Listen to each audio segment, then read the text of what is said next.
फांसी की रात बांग्लादेश बुरी तरह सुलग उठा। ढाका की धरती पर पूरी रात दनादन बम चले।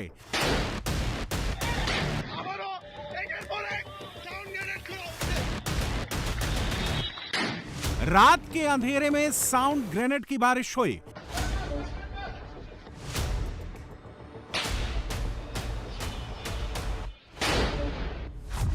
कट्टरपंथी जमात पर धड़ाधड़ टीयर गैस छोड़ी गई।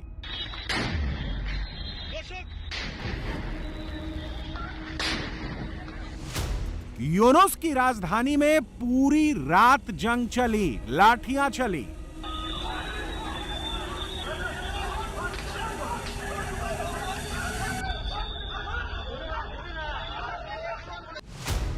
शेख मुजीब के घर पर पूरी रात नारे लगे।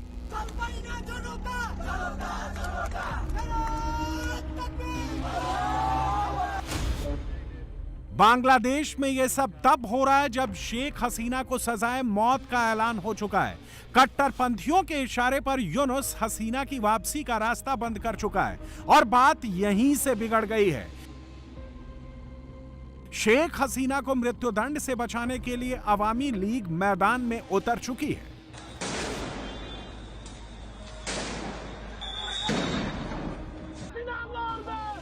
हसीना को फांसी के तख्त तक पहुंचाने के लिए कट्टरपंथी जमात भी सामने आ खड़ी हुई है और बवाल का सेंटर बना है 32 धान मंडी।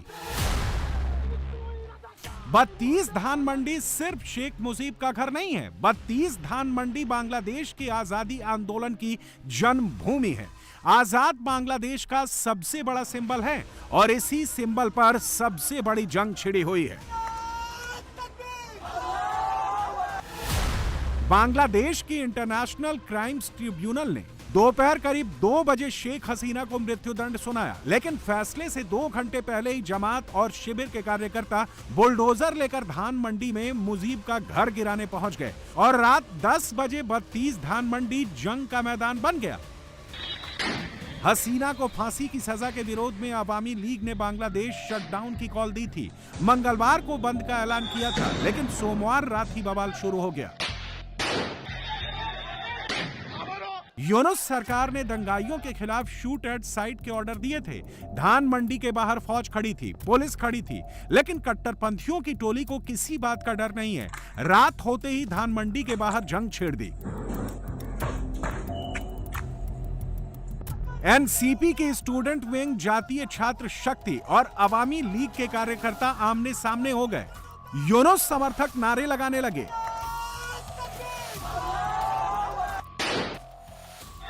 देखते ही देखते बमों की बारिश शुरू हो गई। प्रदर्शनकारी पुलिस और फौज पर भी बम फेंकने लगे। पुलिस फोर्स पर एक दो नहीं, दर्जनों बम फेंके गए। कट्टरपंथियों का मकसद एक ही था, पुलिस कैसे भी पीछे हट जाए और वो धान मंडी में घुस जाए। प्रदर्शनकारियों के बवाल के बीच ही पुलिस का एक्शन भी चालू हो गया। प्रदर्शनकारियों को दौड़ा दौड़ा कर पीटा गया। दंगाई भीड़ को खदेड़ने के लिए ताबड़तोड़ लाठियां बरसाई गईं, घेर घेर कर मारा गया। जातीय छात्र शक्ति के प्रदर्शनकारी 32 धान मंडी तोड़ने पर अड़े थे, लेकिन जैसे ही पुलिस का एक्शन शुरू हुआ, भगदड़ मच गई। बहुत से दंगाइयों की टोली दुकानों में जाकर छिप गई। पुलिस जैसे ही पीछे हटी, दंगाइयों की टोली फिर बाहर निकल आई। बवाल का नया एपिसोड शुरू कर दिया। दंगाइयों को खदेड़ने के लिए पुलिस ने टीयर गैस के गोले दागे। धान मंडी में धुआं ही धुआं छा गया, लेकिन प्रदर्शनकारी फिर भी पीछे नहीं हटे। टीयर गैस के बाद भी खड़े रहे, लड़ते रहे। पुलिस को साउंड ग्रेनेड चलाने पड़े। गलियों में फायरिंग की आवाजें गूंजने लगी। पूरी रात पुलिस और प्रदर्शनकारियों के बीच जंग चलती रही। बम गोले, फायरिंग होती रही। पूरी रात धान मंडी के बाहर की जमीन जंग का अखाड़ा बनी रही। हसीना के समर्थक भी डटे रहे, जमात के दंगाई भी डटे रहे, यूनुस के समर्थक भी पीछे नहीं हटे। सच बात यह है कि शेख हसीना को फांसी की सजा सुनाने के बाद यूनुस की जमीन खिसक चुकी है। अवामी लीग के समर्थक यूनुस को गद्दी से हटाने पर अड़ गए हैं और पूरा बवाल इसी बात को लेकर है। पूरे बांग्लादेश में कोर्ट के फैसले के खिलाफ आवाज बुलंद हो चुकी है। आंदोलन का ऐलान हो चुका है। यूनुस इसी बात से डर गया है। केसरिया से मन जोगी हुआ रे, दिल झूमे देखो मतवारा हुआ रे, केसरिया से मन जोगी हुआ। हर पल मनाओ केसरी त्योहार। विमल, बोलो जुबान Kesari. What is the crime of Sheikh Hasina? Sheikh Hasina built the Padma Bridge. Sheikh Hasina का अपराध क्या है? क्या ये कि उन्होंने देश का विकास किया, इंफ्रास्ट्रक्चर बनाया, लोगों को गरीबी से निकाला, देश को आगे ले गई? मेरे भाइयों और बहनों, शेख हसीना ने जिंदगी भर आपके अच्छे जीवन, लोकतंत्र को बचाने में खपा दिया। यूनुस, जिन्होंने अवैध तरीके से शेख हसीना से सत्ता छीन ली, उनसे बदला लेना चाहता है। जमात, बीएनपी जैसी पार्टियां भी उनसे बदला लेना चाहती हैं। जिस तरह से उनके खिलाफ गैर कानूनी तरीके से आईसीटी ने फैसला दिया, उसके खिलाफ हमारा संघर्ष तब तक जारी रहेगा जब तक यूनुस इस्तीफा नहीं देते। आप सड़क पर उतरिए, आप हाईवे पर कब्जा कर लीजिए, नारेबाजी कीजिए। हम इस अवैध फैसले को नहीं मानेंगे। अगर शेख हसीना को कुछ हुआ तो पूरा बांग्लादेश जल जाएगा। यूनुस, देश बचाओ। Will continue until this illegal Yunus resigns. Awami league समर्थकों ने सड़कों पर कई वाहनों को आग लगा दी है, कई नेशनल हाईवे जाम कर दिए हैं। जुबो लीग और छात्र लीग ने आवाज बुलंद कर दी है। सड़क पर चलती बसों को खाली कराया जा रहा है, आग के हवाले किया जा रहा है। अभी तक 1 दर्जन से ज्यादा वाहनों को आग लगा दी गई है। प्रदर्शनकारी सेना और पुलिस को ओपन चैलेंज दे रहे हैं। इसके अलावा बांग्लादेश की सड़कों पर खुलेआम बम भी चल रहे हैं। पुलिस के सामने ही खूब बमबारी हो रही है।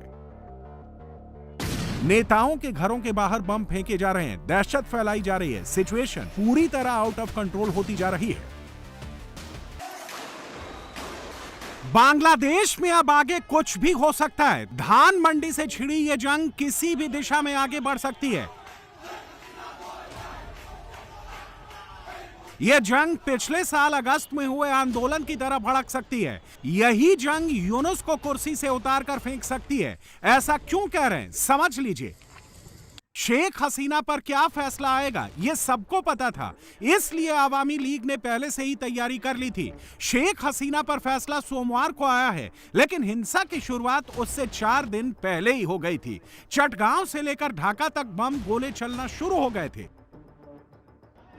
कोर्ट के फैसले से पहले ही हसीना समर्थकों ने यूनुस सरकार को ट्रेलर दिखा दिया। बांग्लादेश कैसे जलेगा यह पहले ही बता दिया था। हसीना समर्थकों को डराने के लिए यूनुस ने शूट एट साइट का ऑर्डर दे दिया था, लेकिन समर्थक यूनुस के किसी ऑर्डर से नहीं डरे। जैसे ही फैसला आया, यूनुस की हुकूमत के खिलाफ जंग छेड़ दी, और इतनी बड़ी छेड़ दी कि यूनुस के भरी सर्दी में पसीने छूट गए। दूसरी ओर कट्टरपंथियों की टोली भी मैदान में आ डटी है।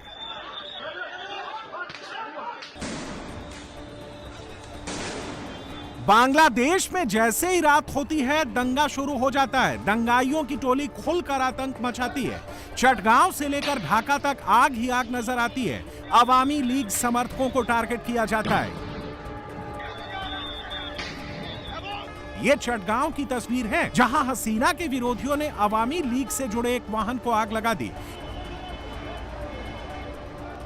ये आग बुझी भी नहीं थी। उससे पहले ही चटगांव के रोड डंगशान पर सरकारी जमीन के गेट पर पेट्रोल छिड़क दिया गया और आग के शोले भड़कने लगे।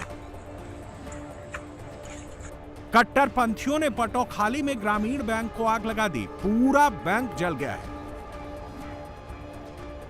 जंग बहुत बुरी तरह से छिड़ चुकी है। हमला सिर्फ शेख मुजीब के घर पर नहीं हो रहा है, सरकारी बिल्डिंग्स पर नहीं हो रहा है। जमात और बीएनपी के दंगाई अवामी लीग से जुड़े हर नेता को टारगेट कर रहे हैं।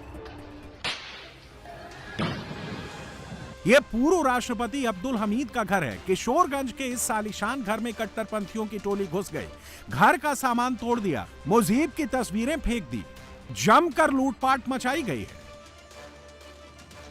कट्टरपंथियों की टोली ने अवामी लीग के पूर्व सांसद हबीब हसन के घर को भी आग लगा दी।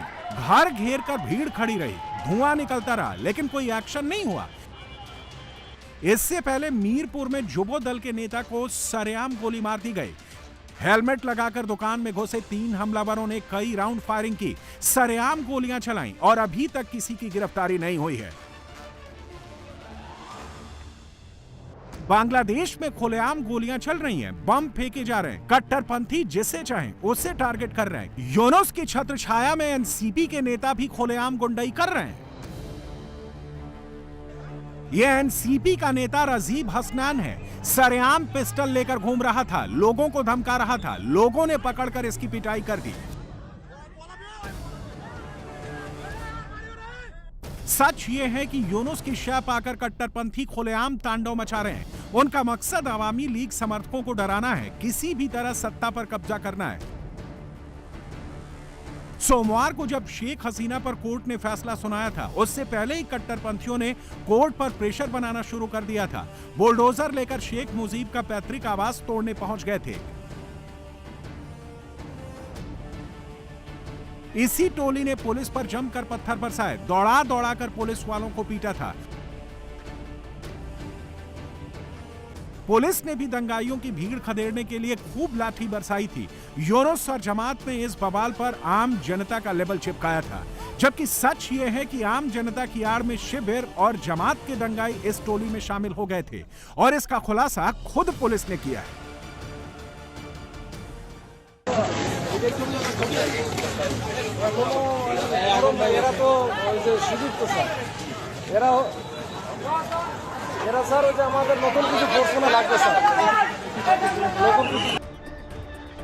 मोहम्मद यूनुस की टोली बांग्लादेश में हसीना के खिलाफ पूरी तरह माहौल बना रही है, क्योंकि अगले 2-3 महीने में चुनाव होने हैं। इसलिए यूनुस पूरी तरह कट्टरपंथियों को खुश करने में जुटा हुआ है। बांग्लादेश सरकार ने भारत से शेख हसीना को सौंपने की मांग की है। इसके पीछे प्रत्यर्पण संधि का हवाला दिया है।